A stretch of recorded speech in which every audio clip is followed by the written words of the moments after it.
जय गुरुदेव। चैकितानेश ब्रह्मदत्त ने सोम राजा को खाते समय कहा था कि यदि आयस्य आंगिरस से अन्न के द्वारा उद्गान किया हो तो सोम राजा मेरा सिर गिरा दे। अर्थात उसने वाणी और प्राण से उद्गान किया था। जो इस प्राण स्वरूप साम का स्वम अर्थात धन जानता है उसको धन प्राप्त होता है। स्वर ही वह धन है। इसलिए ऋत्विक को वाणी में स्वर की इच्छा करनी चाहिए। उस स्वर संपन्न वाणी से वह कर्म करेगा तो सब उसके दर्शन करने की इच्छा करेंगे। जो साम का स्वर रूपी धन जानता है उसे धन प्राप्त होता है। जो इस प्राण स्वरूप साम का सुवर्ण अर्थात अच्छा वर्ण या स्वर जानता है उसको सुवर्ण अर्थात सोने की तृप्ति होती है। यहाँ स्वर ही सुवर्ण है। जो इस प्रकार साम की प्रतिष्ठा जानता है वह प्रतिष्ठित होता है। वाक ही उसकी प्रतिष्ठा है, क्योंकि वाक पर ही यह प्राण प्रतिष्ठित होने पर साम गाया जाता है। एक मत यह भी है कि अन्न प्रतिष्ठा है। अब पवम पानों का अभ्यारोह कहते हैं, अर्थात नीचे दिए गए यजुर्वेद के इन 3 मंत्रों का जप साम के प्रस्तोता को साम आरंभ करने से पूर्व करना चाहिए।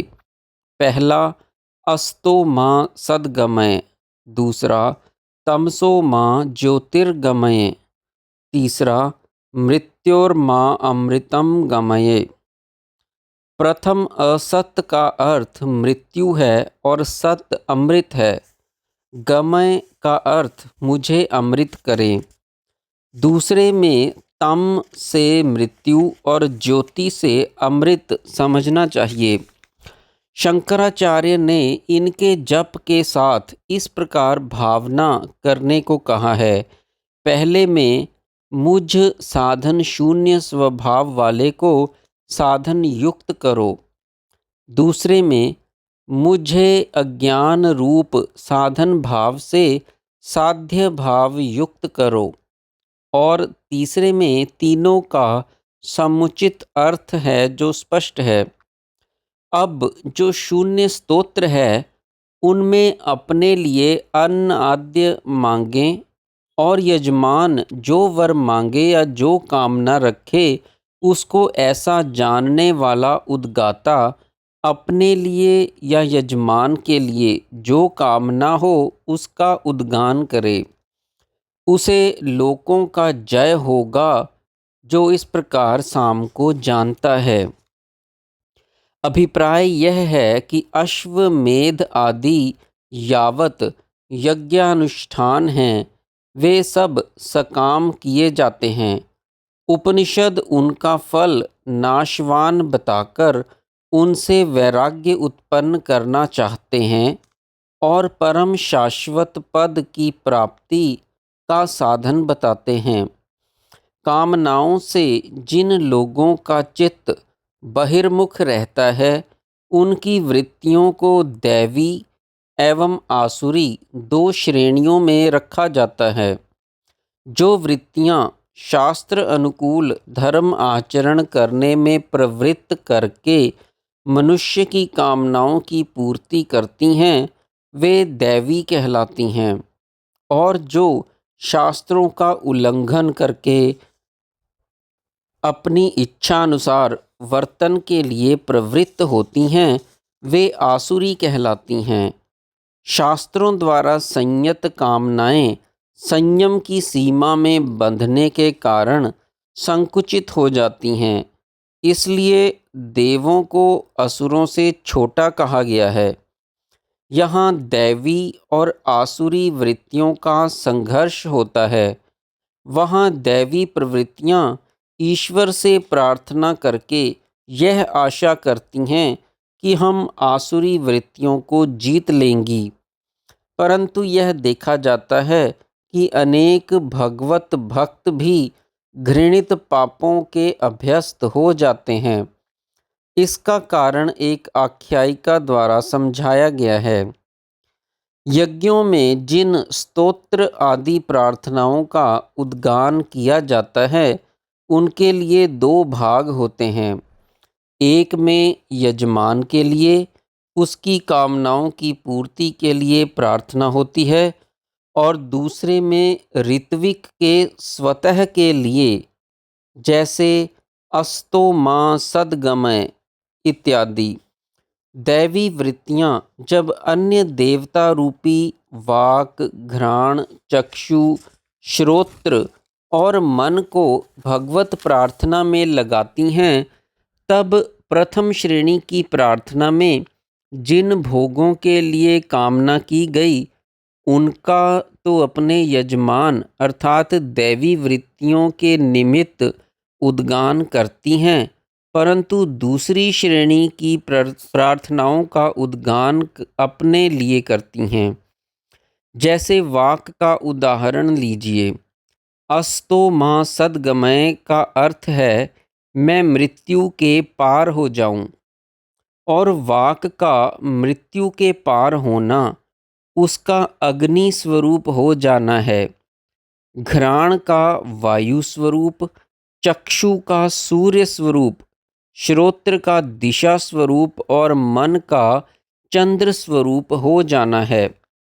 परंतु इन देवताओं से इसका अर्थ यह लगाया कि हम अच्छे गुणों से युक्त हो जाएं, अर्थात वाक सुभाषित हो जाए, घ्राण सुगंधित हो जाए इत्यादि। इसका अभिप्राय यह था कि उनमें दोष पहले से ही थे, इसलिए असुरों को मौका मिल गया और उन्होंने उनके पापों से उन्हें बींध दिया। जैसे वाक भगवान से प्रार्थना भी करती है और दूसरों के साथ क्रोध आवेश में असभ्यता से भी बातें करती है।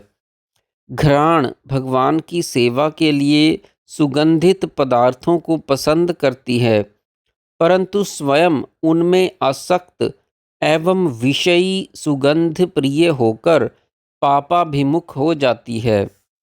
इसी प्रकार अन्य इंद्रियों के भी देवता हैं, परंतु मुख में निवास करने वाला प्राण जो अन्न को खाता है, उसमें कोई स्वार्थ भावना नहीं होती।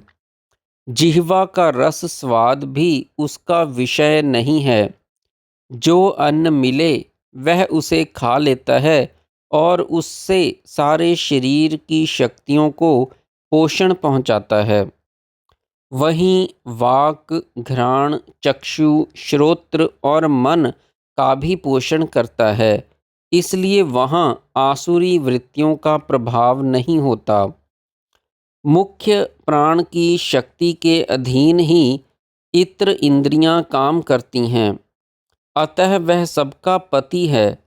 उसके द्वारा धारणा, ध्यान, समाधि युक्त होने पर भगवतमयी वृत्ति से वह सब इंद्रियों के देवताओं को मृत्यु से मुक्त करके उनको उनके अग्नि आदि दिव्य स्वरूपों को प्राप्त करा देता है।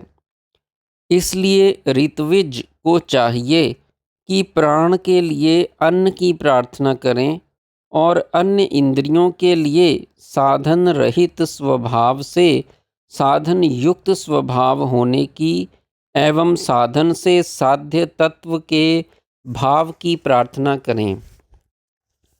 यहाँ तक प्राण की सर्वोत्कृष्टता कहकर अगले चतुर्थ ब्राह्मण में यह दिखाया गया है कि समस्त ब्रह्मांड और आकीट पतंग आदि मानुषी देहों पर्यंत सब एक प्रजापति का बहर रूप हैं।